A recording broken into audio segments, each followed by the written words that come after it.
अस्सलाम वालेकुम। ईसा भाई क्या हाल है, ठीक हो? ईसा भाई मैं ताहिर बात कर रहा हूँ निज़वा से। ये हमारे पास ना इधर निज़वा फ़र्क में ये एक मॉल था, अभी इसको 1 साल ही हो गया, नया बना हुआ है।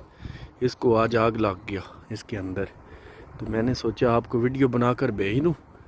आप जो है ना अपनी वो फेसबुक पे या यूट्यूब पे या टिकटॉक पे लगा देना। मैं अभी इधर मौजूद ही हूँ, और भी वीडियो चाहिए तो बताना।